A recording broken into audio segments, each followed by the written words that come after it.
It's race day and our drivers are all out on the grid performing their final checks before we get underway here at the Bahrain International Circuit. Hello viewers, well here we are, it's another year of Formula 1, F1 is back, F1 2021, and here is a first brief preview. This is not my main in-depth preview, this is something I've knocked together quite quickly while I still assess all of the details in this massive game. But first, a bit of gameplay that you see here, running on my ultra-wide monitor. This is running on with RTX on, to give you some of that RTX reflection goodness, and we see a bit of Bahrain where better than in the Bahrain at night.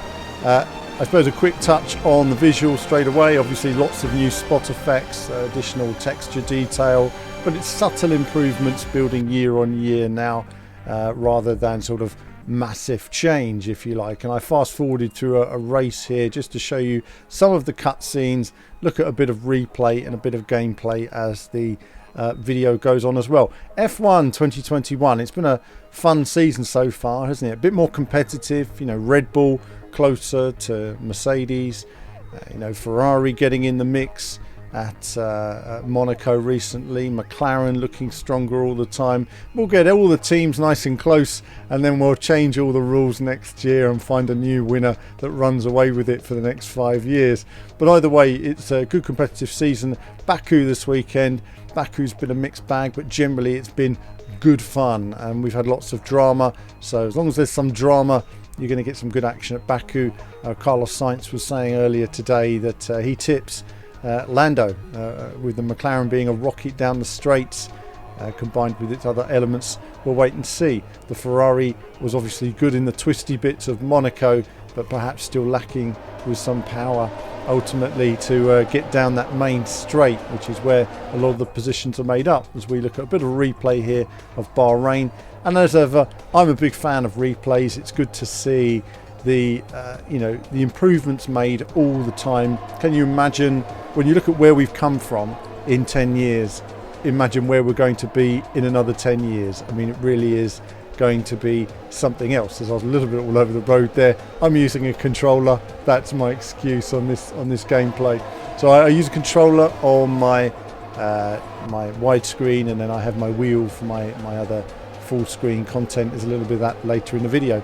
Now, I guess a preview, just some of the cool elements that we've already been over in the trailers, but Breaking Point is going to be the main mode this year in terms of the new story mode. You start off in Formula 2, then you work your way through a couple of seasons of Formula 1.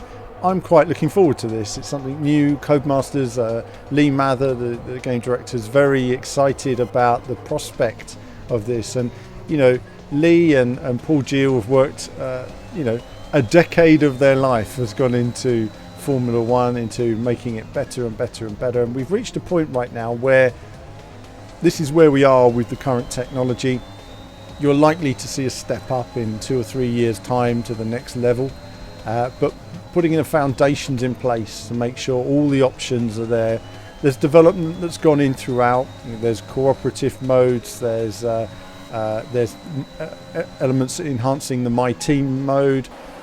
There are hundreds of options, and this is one of the reasons why I haven't gone into too much detail on this particular video. There are hundreds of options for changing the settings the way you want them. Get the car right, or get the, in terms of practice modes, just making it the game you want to play. Having said that, I do have my concerns that I'm almost drowning in options now. There's so many things. I was making notes on it before this preview and saying, do you know, there's so much in here, it's going to take a bit more time. So I'm going to come back with a second video going a bit more in depth into some elements. I also wanted to show off just a little bit more RTX goodness here with the various reflections and effects on the cars. I still like seeing the car showroom and how well the cars are modelled, lovingly produced. And again, this is something that when you go back to where I started with Formula 1 games and you see what we have now, I still find it spectacular. The fact that you can literally just muck around and see this F1 car. you know, when you used to go to motor shows years ago, they used to take off all the good bits and they'd put sort of rather bland bits there for, say, Autosport International, so you wouldn't see the details. But they do actually retain quite a lot of details on these various car models, winglets, air intakes, that sort of thing. And it's nice to see before we see the big changes next year, of course. And of course, it's not just Formula 1, it's Formula 2. It's nice to have the Formula 2 being built up as well. Now, there are 3 new courses this year. And I forget what they are now. The Portimao, Imola and Jeddah. Imola, as we all know, is a great circuit. It's one of my favourite circuits, and it was in F1 2013. Enjoyed it back then, and it's great to see it coming back. Portimao has been in, I think it's been in Grid, and it's been in obviously MotoGP and Superbike games, and it's good to see that coming back. In Jeddah, it's going to be all new. It's going to be again an interesting learning process on that circuit when we eventually get our hands on. Do bear in mind that everything you're seeing in this video is a work in progress, and there's still a lot, you know, going on with it in terms of changes, improvements, stuff like that. So you will see some graphical bits and pieces, but hopefully it's looking pretty solid at the moment. Again, it's early to say in terms of you know, how it's all going to come together at the end. I know Codemasters are working well, fine-tuning everything right now. The AI is still being worked on, so you might see a few cars out of place here if you don't do qualifying, stuff like that. A look at Baku, always a tight squeeze around those streets at high speed. Again, looking forward to this race. In terms of handling improvements, I couldn't tell you yet. I went onto it and I did a few laps, and it's reaching a point now where it takes so long to dial yourself in to maximising a lap that it's hard to just pick up and say immediately, oh, this braking point's changed, or unless you're playing F1 all the time, you're one of the guys that just dedicated to it, it's hard to pick up those differences. I would say generally in terms of feel, there is always a bit of improvement every year. One of the things I've lacked in F1 in the past was a lack of feeling of traction, feeling of wheel spinning.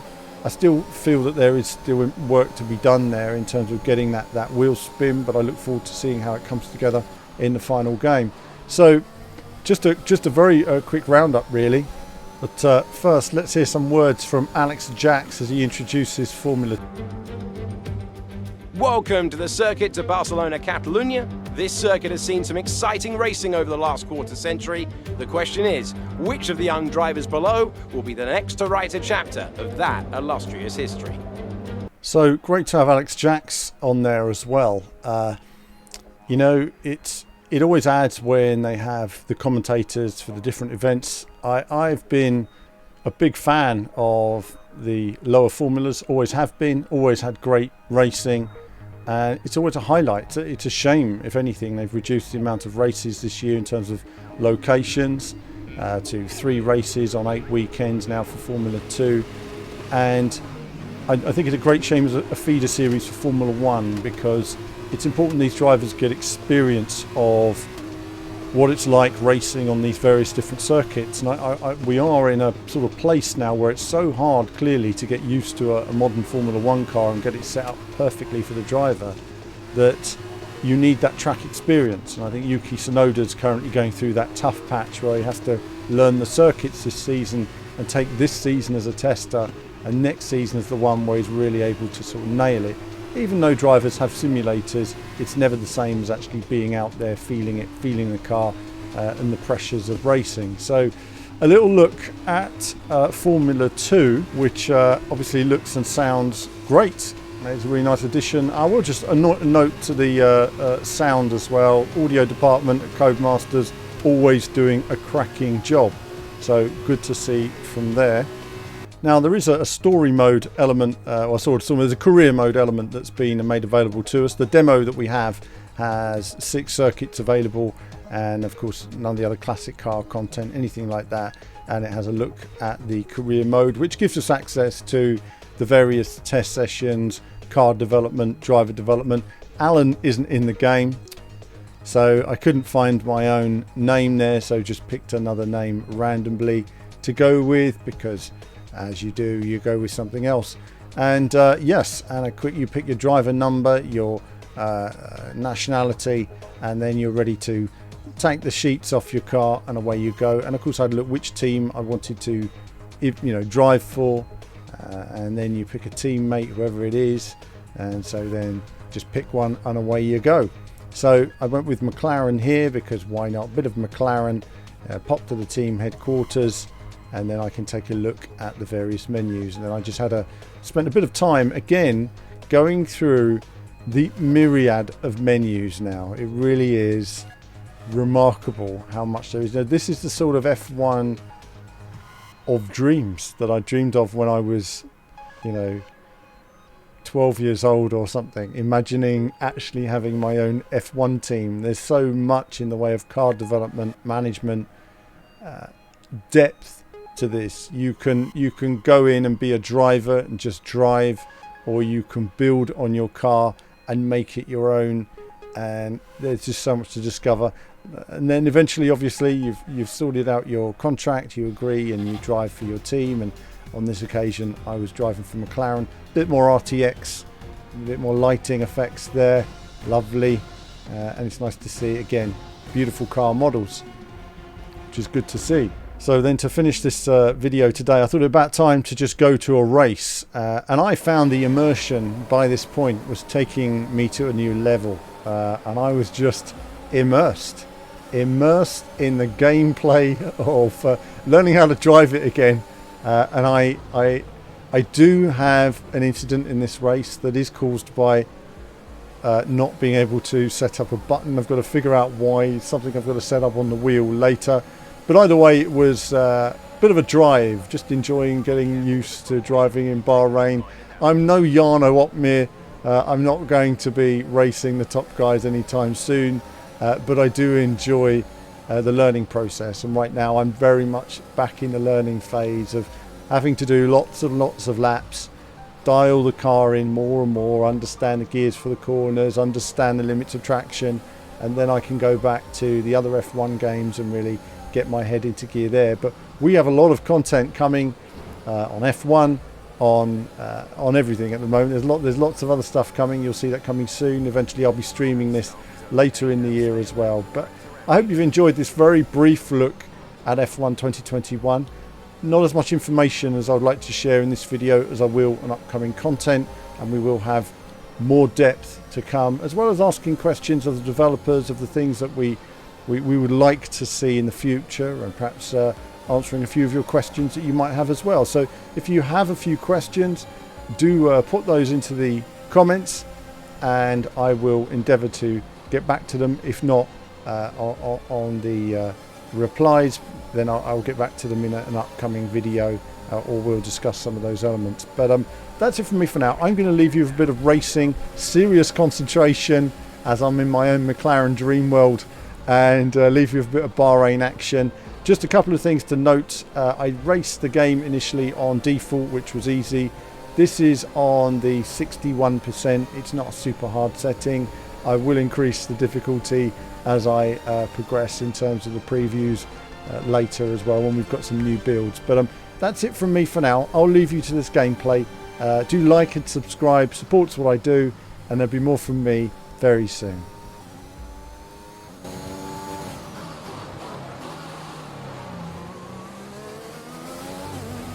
Use your overtake button more. It's time to utilize some of this energy.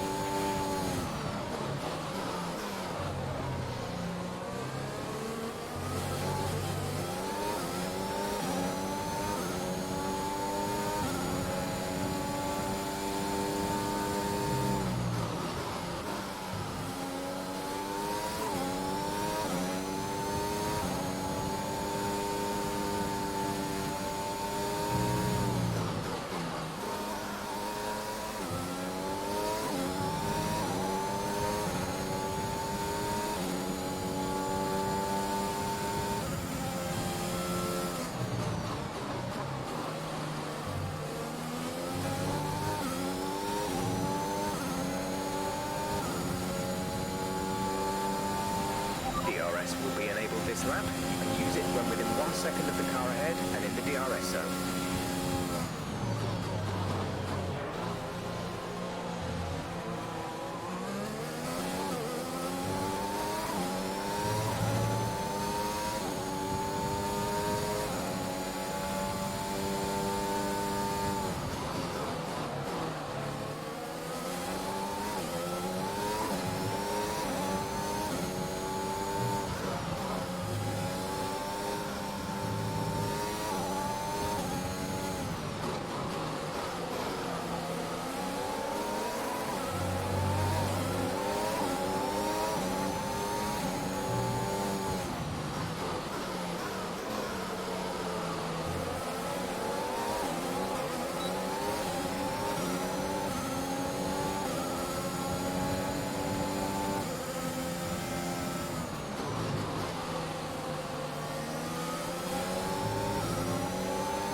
final lap of the race.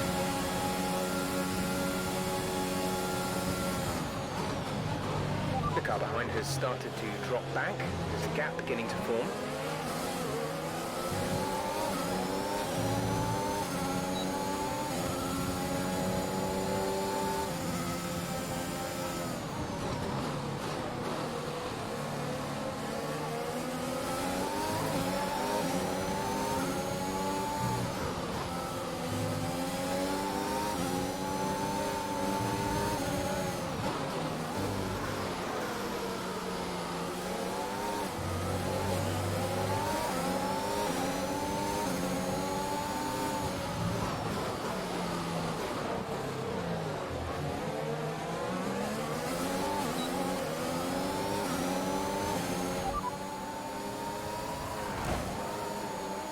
Got that confirmed.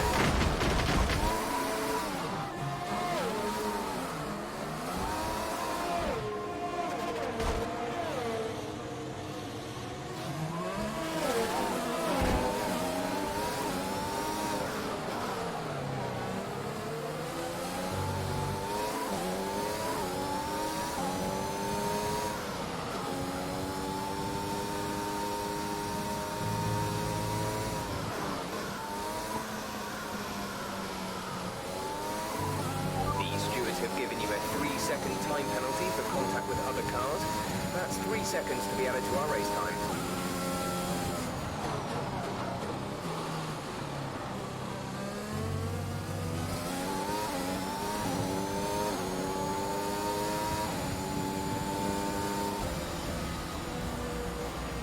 Alright, race over. Take care of the car on the way in.